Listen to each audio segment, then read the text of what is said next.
that a no means a yes. Fuck 98 till the ball turned blue. Fuck 98 till the ball turned blue. And it backed off, jacked off. What it like to be free African? What it like? Hey, look, honey, we're going to the theater. We're not going to be in it, you know. Oh, George, I don't like that. What would you like to have if you could have anything? Our place to stay. I decided I was going to do something. I was going to write a check a month so somebody would take care of him. I had no idea about bringing him into my family. Did you know that Louis Gossett Jr. faced not just the challenges of Hollywood, but also the harsh realities of racism and addiction? Buckle up, because we're diving deep into the life of this legendary actor whose journey is as inspiring as it is scandalous. Louis Cameron Gossett Jr. was born on May 27, 1936, in Brooklyn, New York. Growing up in a working-class family, his father was a porter and his mother a nurse. Louis Gossett Jr.'s journey to stardom was anything but straightforward. As a kid, he was all about athletics, especially basketball. Standing tall at 6'4", he had the potential to be a star on the court, but fate had other plans when a sports injury forced him to pivot from basketball to acting. Talk about an ironic twist. That set up, my desire to play basketball was quite serious, but it kept being interrupted by television shows and movies, and I took leaves of absence from NYU. And then finally, I played in the summer league, the Rucker tournament, making the cuts, and I got a couple of elbows on the side of the head and a couple of knees to the back. At just 16, he made his stage debut in a school production of You Can't Take It With You. We gotta pay them, don't we? Not with my money. No, sir. And thanks to a supportive teacher, he auditioned for Broadway, landing a role in Take a Giant Step at age 17. Will you leave me alone? Look, don't you understand that when a guy's upset, he's got to hit himself with something, Graham? You just got to do something like that. This play was such a hit that it earned a spot on the New York Times top 10 shows of 1953. My English teacher was Gustav Bloom, and he's a former Broadway producer-director. He says, come do a play. So I did the play that weekend, had fun. After graduating from Abraham Lincoln High School in 1954, he attended New York University on an athletic scholarship, but chose to focus on theater instead. Can you imagine turning down an opportunity to play for the New York Knicks? That's exactly what Gossett did. His decision paid off when in 1959, he starred as George Murkison in A Raisin in the Sun. Oh, dear. Oh, dear. Here we go again. A lecture on our African past. Both on Broadway and later in the film adaptation. This role solidified him as a serious actor and opened doors for even bigger opportunities. But wait, it gets juicier. In the 1970s, Gossett's career skyrocketed when he landed the iconic role of Fiddler in the groundbreaking miniseries Roots. And it don't take much coughing for the master to make me have a cup of corn whiskey for my medicine. His performance not only earned him an Emmy Award, but also catapulted him into stardom. Fast forward to 1982, and he made history as the first black man to win an Academy Award for Best Supporting Actor for his unforgettable role as Drill Sergeant Emil Foley in An Officer and a Gentleman. Fuck 98 till the ball turned blue. Fuck 98 till the ball turned blue. But fame didn't come without its share of drama. After the long run, it is very positive, which I never have got. I've got $1 million per movie. But what I did get was a respect globally that is much more important than gathering that money and that fame, which I already have. Gossett's career was marred by controversies that revealed the darker side of Hollywood. In a candid interview, he opened up about facing systemic racism throughout his career. He recalled a harrowing experience where he was unjustly detained by police simply for driving a fancy car. I realized this was happening because I was black, he said, reflecting on that humiliating moment. The car, and it's a Galaxy Ford Fairlane 500, white with a red interior. And at the time, my favorite singer was Sam Cooke. So I put Sam Cooke on as loud as I possibly could and started driving down Sunset. It took me 4.5 hours. This wasn't just an isolated incident. He recounted another instance where he was stopped by 8 sheriff's officers while driving a rented convertible in Beverly Hills. A stark reminder of how racial profiling can haunt even the most successful individuals. But it wasn't just racism that troubled him. Gossett battled personal demons, too. He has been open about his struggles with addiction, particularly to freebase cocaine and alcohol. In an emotional interview, he described years spent in a haze ways, which he later recognized as detrimental to both his career and personal life. It was after I had shot Officer and Gentleman, and there was no Oscar, and I got on drugs, that I did get on drugs. I had plenty of time and no work.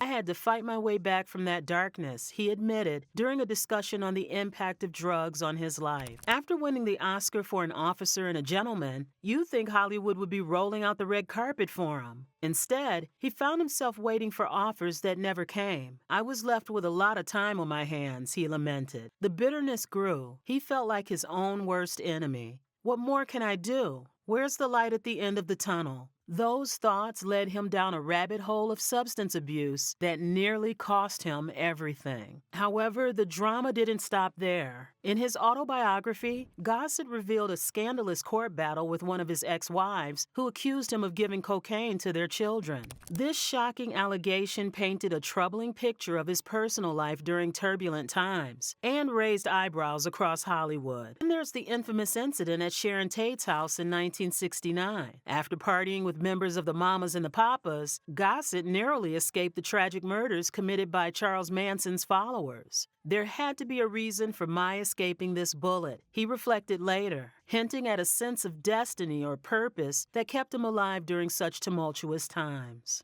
Adding more fuel to the fire, Gossett faced backlash for portraying Anwar Sadat in a miniseries due to racial sensitivities surrounding the character's portrayal. Take advantage of this mess.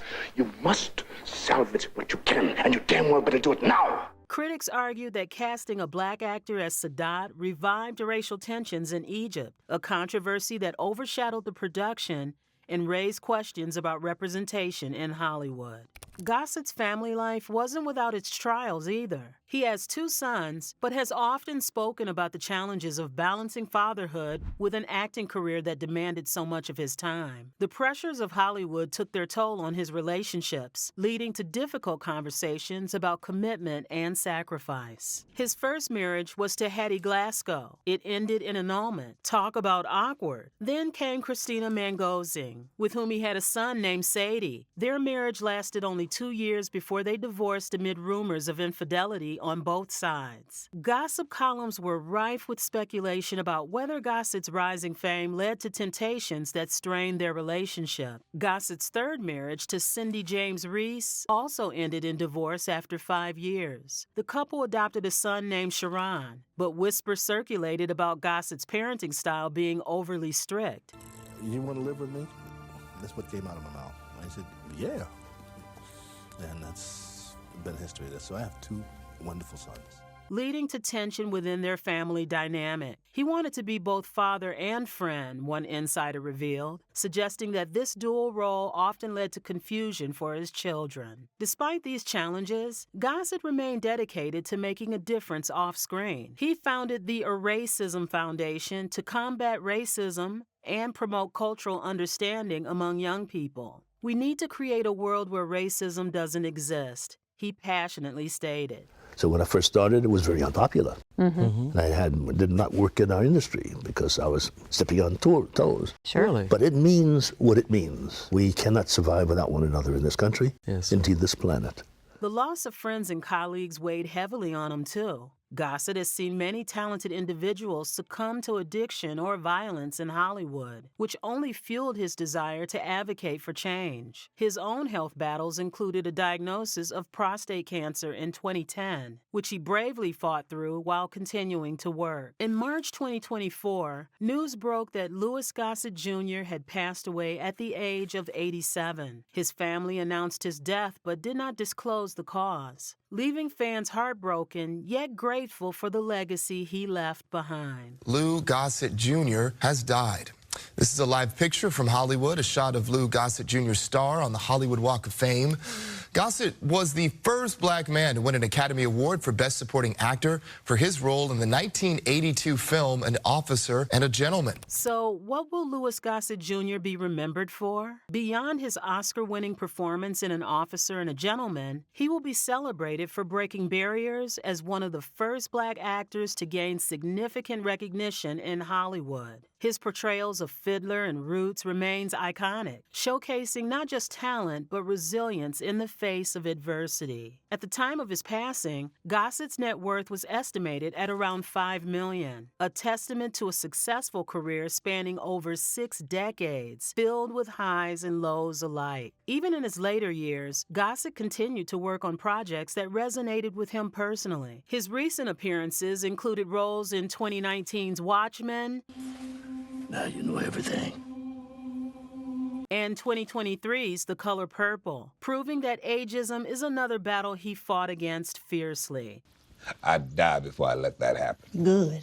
In interviews, Lewis spoke passionately about ageism and racism in Hollywood today, emphasizing how important it is for new generations of actors to continue pushing boundaries. We need more diverse stories told by diverse voices, he said during one poignant discussion. There's attrition, but we're growing in the right direction. It's always been happening, but now we have the internet, everybody knows everything. And the end result, when people know everything, is now they're taking opinions. And most of the opinions I see on television and on computers is positive.